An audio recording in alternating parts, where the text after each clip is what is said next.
Campus Scenes Part 4. Lara's descent into the world of campus scenes was quick and soon. She found herself entangled in a web of deceit, lust, and greed. The money came fast, faster than she had ever imagined. Expensive clothes, the latest phones, designer bags, she suddenly had it all. But with every new indulgence, a piece of her soul seemed to wither away.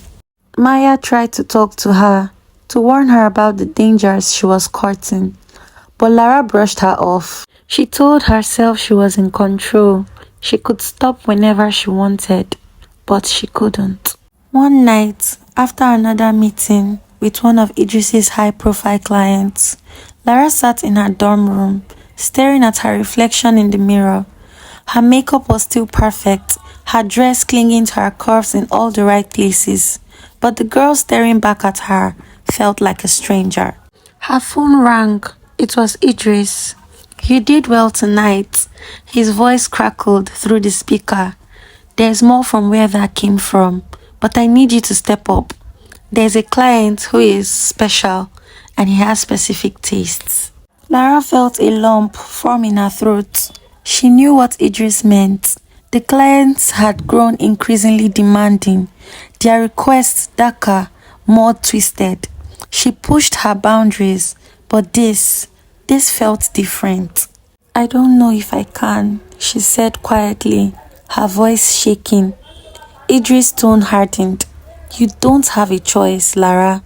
Remember who brought you in. You owe me." The line went dead, leaving her alone with her thoughts and the sinking realization that she was trapped. The special client's house was secluded, perching on the edge of the city, shrouded in darkness.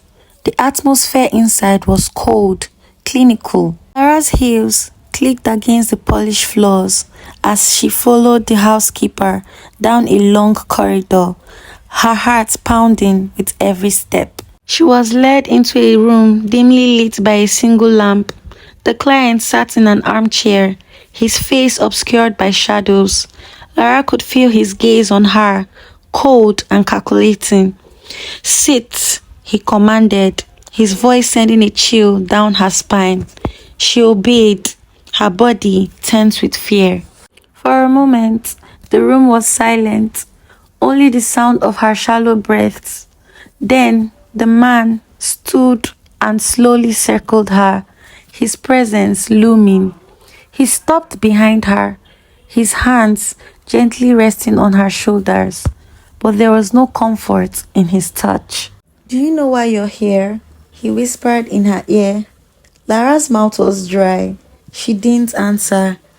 The man tightened his grip. "You're here because you're mine tonight. You'll do as I say, and you won't speak of this to anyone. Do you understand?" Lara's vision blurred as tears threatened to spill, but she nodded, too afraid to refuse. Like, comment, and share for part 5.